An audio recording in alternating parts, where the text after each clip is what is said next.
شروع سے حضور اکرم صلی اللہ علیہ وآلہ وسلم کی مخالفت کرنے والے اور شروع سے حضور اکرم صلی اللہ علیہ وآلہ وسلم کی اطاعت کرنے والے حضرت ابو طالب علیہ السلام، جنہوں نے حضور اکرم صلی اللہ علیہ وآلہ وسلم کو بچپنے میں ہی پالا، ان کی پرورش کی، اور حضرت ابو طالب علیہ السلام کے بیٹے حضرت امام علی علیہ السلام، جنہوں نے بے بہا جنگیں لڑی اور اسلام کو ترقی دی، اور حضرت ابو طالب علیہ السلام کی جو نسل ہے وہ کربلا تک پہنچی، تو ابو سفیان کی نسل نے یعنی کہ یزید ابن معاویہ نے حضرت ابو طالب علیہ السلام کی نسل کو یعنی امام حسین علیہ السلام کو شہید کر دیا۔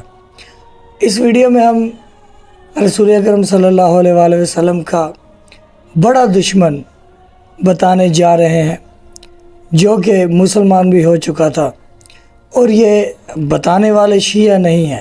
یہ یاد رہے کہ اہل سنت کے لوگ ہی ابھی، اہل سنت کے علماء حق جن کو آخرت کی پرواہ ہے، جن کو خوف خدا ہے، وہ آپ کو بتائیں گے کہ اسلام کے ساتھ یعنی رسول اللہ صلی اللہ علیہ وآلہ وسلم کے ساتھ کس نے دشمنی کی، اور یہ دشمنی کہاں تک آئی، کربلا تک یہ دشمنی آئی، اور یہ کربلا سے آگے حضرت امام حسن عسکری علیہ السلام تک یہ دشمنی جو ہے وہ رہی ہے۔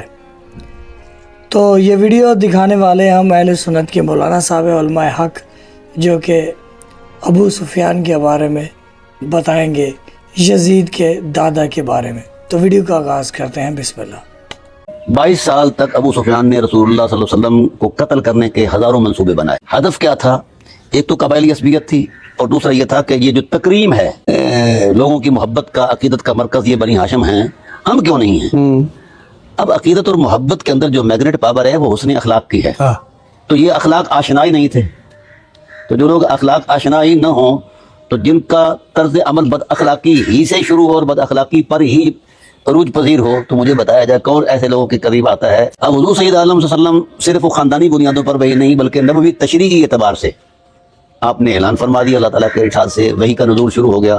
اب یہ ایک نئی قوت تھی اللہ تعالیٰ کی تائید کے تصور میں۔ اس وقت نصرت، اعانت، شفقت اور محبت کا اگر کسی نے کوئی کردار دیا ہے، جس کو قرآن پاک کی سینکڑوں آیات نے بیان کیا، تو وہ سرکار ابو طالب علیہ السلام ہیں۔ یہ اہتمامات قدرت تھے، ادھر بنو امیہ کی غنڈہ گردیاں اور ادھر رب کے معاملات۔ اب جب واپسی تشریف لائے، جب فتح مکہ ہوا، تو 10,000 کا لشکر ہے۔ یہ اونچی پہاڑی پر چڑھ کرنا لشکر کی آب و تاب دیکھ رہا تھا، اور اس کے دل میں اس وقت وسوسے تھے، کاش اتنا سال و سامان لشکر میرے پاس ہوتا تو میں محمد کو، اس کی امت کو تہس نہس کر دیتا۔ یہ وسوسہ دل میں تھا۔ ایک لطیف بات عرض کرنے لگا، یہ مذہب کی دنیا سے ہٹ کر ہے، کیونکہ مذہب ضرب تقسیم کا نام ہے، اور تحقیق نہیں مانتی ضرب تقسیم کو۔ تحقیق فطرت کے ساتھ چلتی ہے اور دلیل کے ساتھ چلتی ہے۔ یہ من میں سوچ رہا تھا یہ بات۔ ہاں، تو جو لشکر کا، یا حضور صلی اللہ علیہ وسلم لشکر کے سب سے پیچھے تھے، آخر میں تشریف فرما ہوئے، تو قریب سے گزرتے ہوئے کہا، اب بھی تیرے دل میں کھٹکا ہے، اب بھی تیرے دل میں یہ کھٹکا ہے کہ تیرے پاس اتنا لشکر ہوتا۔ تو ابو سفیان، تیرے دل کی جو تلاطم ہے، اندر مد و جزر ہے، یہ اس کی کیا حیثیت ہے؟ وہ یہ تو میں نے خیال کیا تھا، یہ کیا نظر ہے جو خیالوں کو بھی بھانپ لیتی ہے۔ اس وقت کو سائنس تو نہیں تھا، تو اس حوالے سے پھر اس کے ذہن میں یہ بات تو آ گئی، لیکن وہ اندر کا شیطان جو تھا وہ اسے بیدار کرتا رہا۔ پھر آپ صلی اللہ علیہ وآلہ وسلم کے سامنے کوئی مزاحمت نہیں ہوئی، اہل مکہ سرنڈر کر گئے۔ اب بات آ گئی کہ جو شخص امن چاہتا ہے وہ یہاں آ جائے، یہاں آ جائے، یہاں آ جائے۔ تو ان کے ساتھ ان کی دوستی تھی حضرت عباس بن عبد المطلب کے ساتھ، ابو سفیان کی۔ ہاں، تو اس سے کہا کہ یار اب کیا کریں؟ کہا جی آپ کوئی صورت نہیں ہے، کلمہ پڑھو۔ اب یہ دیکھو نا، من کی پلیتی، کہنے لگی اچھا تکلم تو کر لیتا ہوں لیکن میرا دل نہیں مانتا۔ کہا ہے اس نے، میں دلی طور پر مطمئن نہیں ہوں۔ بڑی ساری لیت و لال کی۔ حضرت عباس نے کہا بھائی دو باتوں میں ایک بات ہے، یا کلمہ ہے یا سر قلم ہے، اس سے گھٹ فیصلہ خدا رسول کا نہیں ہو سکتا۔ تو اس نے اس مجبوری کے تحت یہ کلمہ پڑھا، شیلٹر لیا، اور کلمہ کو بطور شیلٹر استعمال کرتے رہے ساری عمر.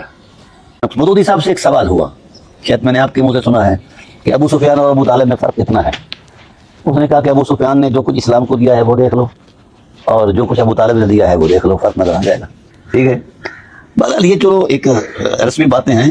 سردس یہ کہ یہ دشمنی اسلام کی ان کے خمیر میں رہی. سب سے پہلے جس نے اصحاب رسول کی توہین کی ہے وہ یہ خاندان ہے, یہ خاندان. ابو سفیان اور ان کا بیٹا ابو ہم کا بیٹا بھی, یہ سارا ٹبر ایسا تھا.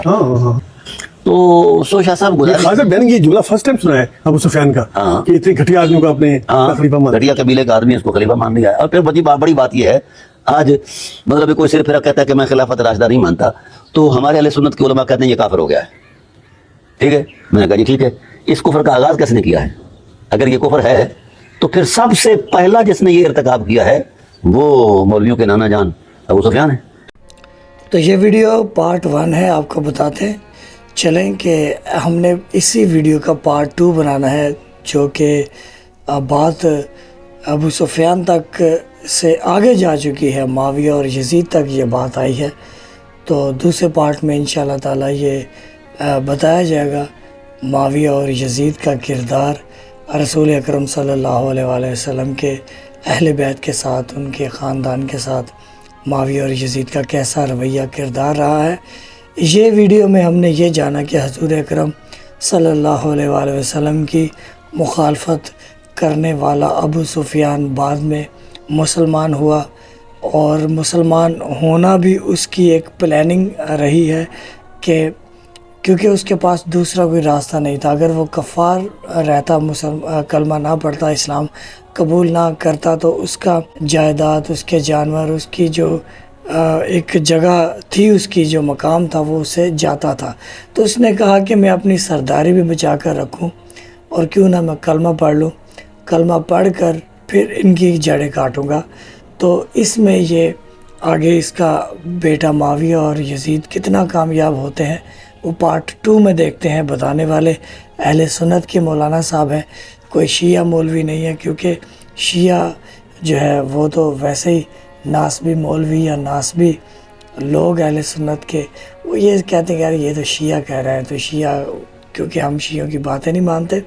تو اہل سنت کے مولوی آپ کو اس لیے دکھاتے ہیں کیونکہ آپ کے سنی ہیں, تو انہوں نے تحقیقات کی ہے, تحقیقات کر کے جو انہوں نے رزلٹ نکالا ہے نا, وہ آپ کے سامنے رکھا ہے. کیونکہ یہ باتیں شروع سے شیعہ قوم, شیعہ مولوی, شیعہ خطیب اپنے ممبروں سے کہتے آ رہے ہیں.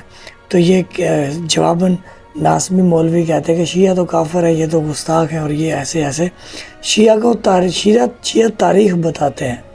شیعہ ان کے ساتھ مخلص ہے جو اہل بیت کے ساتھ مخلص ہے, شیعہ ان کے ساتھ مخلص ہے جو رسول اللہ صلی اللہ علیہ وآلہ وسلم سے کے ساتھ مخلص رہے.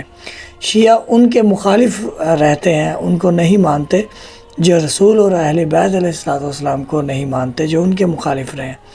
تو اس لیے شیعہ کا معیار ہے کہ کی محمد سے وفا تو ہم تیرے ہیں, یہ جہاں چیز کیا لوح قلم تیرے ہیں.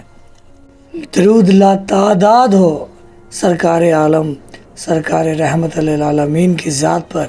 اللہم صلی علی محمد و آل محمد. السلام علیکہ یا صاحب الزمان یا امام مہدی علیہ السلام. اللہ جل یا صاحب الزمان یا قائم آل محمد. اینڈ سکرین میں پلے لسٹ ہے, لازمی دیکھیے گا.